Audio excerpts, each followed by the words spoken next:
And welcome back to another CBB Talk with your boy Will Dickinson. We got Monday morning podcast episode. And that's because I don't have school this week. So we're gonna actually try to bring out a lot of episodes this week, which is gonna be super fun. Yeah, I'm excited. I was trying to bring one out almost every day, probably not on Thanksgiving, but we have Maui. We do have Maui, which is I'm excited for it, man. Maui this year is stacked. The top 3 teams in the nation take their talents to Maui. 4 out of my top 6 are in Maui, with Kansas, Purdue, Marquette, Tennessee, all there. Gonzaga, my number 12 team, also there. UCLA, almost in my top 25 team. And then I believe you have Syracuse, who's 3-0 this year, playing well. And then you have Chaminade, who is going to get their butt whooped, but it's good. It's always nice to have that being there every couple years. They'll take on Kansas today. So yeah, I didn't get to talk to you over the weekend. There wasn't many great games. There's a lot of, again, some smaller MTEs taking place, and we had 3 teams in my top 25 lose since the last time I talked to you. One of them was FAU, a team that I was high on coming in the year. I think I was in the middle. I saw some people higher on FAU than me, and I saw a lot of people lower than me. I think I was a little bit higher than everyone else, but still wasn't a guy who thought, they're going to be just that elite team. But I did think they had potential to, be a Final Four caliber team. They take a loss to Bryant. Not a good loss at all. I dropped them to 17th. They were at 7, so that was a 10-spot drop. I still have them as, I guess, the highest mid-major. I have them 1 spot above the Dukes from JMU. I'll talk about that in a little bit. And then the other team that lost was Arkansas. I was way higher on Arkansas than most other people. I really love their roster. I always trust Eric Musselman to get it done. And they do take a loss at home to UNC Greensboro. Just not a good loss there. Dropped them also 10 spots to number 20. And now the top team in the SEC is still Tennessee. Now the second one is Kentucky, followed by A&M. And now I have and then Bama. So I have Arkansas now 5th in the SEC power rankings, 1 spot below Alabama. And Michigan also took a loss to Long Beach State. They were in my top 25 after, beating St. John's by a lot, which might not be impressive. St. John's does not look good to start this year. So I moved them out, and my new team in is the Wahoos, the Virginia Cavaliers. Jumped in my number 25. They're undefeated this year. Game against Wisconsin today, and see if they can keep getting good wins. And they're a young, new, fresh team, and they've been looking good so far under Tony Bennett. So, yeah, my top 10, really, this is my new top 10. I got Kansas at number 1. I got Purdue at number 2. Marquette, number 3. So all these 3 teams will be in Maui. We could see it. We're seeing Purdue versus Gonzaga today. We can talk about that matchup in a little bit. And then Marquette, if they beat UCLA, they're going to take on Kansas. And that game will be the game of the year so far, 1 versus 3. Arizona goes in my number 4. Houston wins their MTE with they had nice wins over Utah and Dayton to win their MTE. They're at number 5. Tennessee is also going to Maui. Number 6, I think they're the dark horse team to win this tournament. 7, I got UConn. Good win against Indiana yesterday. They take on Texas today. I believe in Madison Square Garden. A win there. It'll be a great win for UConn and prove that they're a legit contender to win it all. Creighton, number 8. Creighton's looked pretty good this year. Has a nice one over Iowa. Duke, my highest 1-loss team, my preseason number 1, back in my top 10. So far they haven't had any tough games since that Michigan State game. They're 4-1, I believe, or 3-1, 4-1, 3-1. I don't know. And then my number 10 team, Baylor Bears, a team that I wasn't too high on coming this year. Baylor had a really good win earlier this year over Auburn to start off the year on the first game of the year, and they've kept rolling, and they're number 10. Miami 11, they survived some close games, but they won their MTE. We see Gonzaga today taking on Purdue. We'll see how legit Gonzaga is. Kentucky, they're my second highest 1-loss team. Their losses against number 1 team in the nation. A&M at 14, looking good, undefeated. UNC at 15, undefeated. Texas barely beats Louisville. A little concerning for Texas there. They play UConn today in the Empire State Classic. Big game for Texas. Barely being a Louisville team that's not good. We'll see how they can hang with UConn. I've already talked FAU's at 17. 18, JMU. I went to the JMU game on Friday, went to game day. Sadly, they lost the football game on Saturday to App State. It was a really good game. Just an unbelievable atmosphere there. Going to game day, I've been there every time. And this one was just it was just crazy, man. I believe it was poured at 26,000 people. Just a great environment. And yeah, it sucks they couldn't win, but it was great exposure for the university, all the NCAA controversy there. Just a great time. And on Friday, the basketball arena, my first time going to one of the basketball games there. Great energy. Radford really gave him a run. Radford was up at half. JMU comes back and gets a nice win. Radford played UNC close earlier this year, so a good win for JMU. They're undefeated. I got them at 18th in the country. 19, I have Alabama, still undefeated. Dropped Arkansas to 20th. Colorado, I really like Colorado this year. Cody Williams, Tristan Da Silva, 2 really good players. I got them at 21. Illinois stays at 22. They do have a loss this year. But it was to a really good Marquette team. So they're at 22. San Diego State with a big win yesterday. They beat St. Mary's, who St. Mary's is looking rough. They're 2-3 with a loss to Xavier last night. Randy Bent's team's going to have to find out something. A team that I was high on coming this year, not playing good at all. This year already has 3 losses. Yeah, San Diego State beat Washington last night in overtime. Good win for them. Jalen Ledee had like 30 and 17, or I can't remember. It was some really, really good stat line there. So I got San Diego State does have a loss this year to BYU. Still got them at 23. USC has had a weird loss. But again, without Boogie Ellis, without Kobe Johnson, it was a tough game. Got them at 24 with 1 loss, and Virginia was at my 25. But we have UCLA. UCLA gets a win today. Obviously, they'll be in. Clemson's right there. Michigan State still. I'm giving them consideration. They're so talented. BYU undefeated with a win over San Diego State, and Villanova, who I still believe is a top 25 caliber team. After they wiped Maryland, but Maryland's also looking rough. And then Michigan was the team that fell out of my top 25. But let's look forward to today, because I'm going to try to bring an episode almost every day during Feast Week, which is going to be fun. But let's look ahead to these Maui Invitational that starts today, man.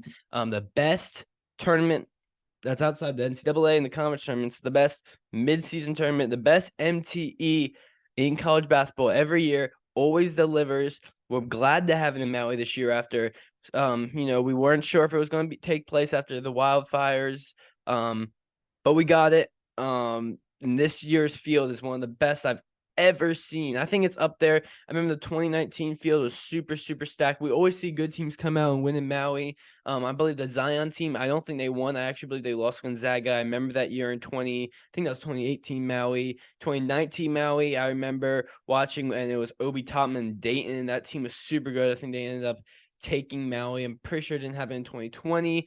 I can't remember who won in 2021. And then last year, I believe Arizona ended up winning Maui over Arkansas there. And we saw San Diego State play really good. That showed their potential, and they ended up making the national championship. So a lot of good teams play in Maui. It's a good start to see, who is a legit team in college basketball. And we have such a stacked field this year, and just excited. So the first game taking place of note today is Tennessee and Syracuse, and it's the Maui first game of the Maui Invitational. We got Tennessee's minus 12.5. 2 teams undefeated. Syracuse under the first year coach Aubrey. They've had some shaky games. I believe they have a narrow win over, I can't remember who, but they do have a narrow win this season, but they haven't dropped one yet, and it's a good test for them. Tennessee, I think, is one of the hardest teams to play against this year, and they've shown that not just defensively this year, they can score the ball offensively. Dolan Knecht is played so good. He's been their best player so far. Vescovy, Ziegler, Josiah Jordan James. These are all guys with veterans. and they just know how to play the game the right way, and that's what Tennessee's going to do. I think they're going to be a tough out for anyone in this tournament, and if they can go 3-0, win it, they could be the number one. They probably will be the number one team in the nation. If you go 2-1, you're still going to probably move up in the rankings because one of these teams is going to have to lose two games, and it's just. Yeah, it's just going to be strange. We see, Purdue, Gonzaga, Tennessee. One of them is going to have to lose 2 games, and then Marquette, Kansas. It's just such a good field this year, and we'll see Syracuse, Judah Mintz, a really, really good player there. JJ Starling's good player over there at Syracuse. So I think Syracuse can keep it close, but don't expect them to win. Tennessee's looks so good to start this year off, but we'll see. I guess Indiana, Louisville. Indiana's just trying to keep some pride after getting stomped by UConn. That's in the third and fourth place game there in the Empire Classic. The second game in Maui, tipping off at 5:00. It's the game of the day. We got the Purdue Boilermakers against the Gonzaga Bulldogs. Purdue -5 in this one here. Man, this is gonna be such a good game. Purdue has started off this year looking dominant as ever. Zach Yee looking as good as ever, and the team around them, I think, still can hit another stride for them to become super duper elite. But it's Purdue. They've been such a good program over these last couple years here, and this could be their best chance to win a national championship with Zach Edey there. And Gonzaga, again, it's a fresh Gonzaga team there. Yeah, I think they've lost a key role player, but then they still have Ryan Nembhard there, who is still super consistent over there at Gonzaga.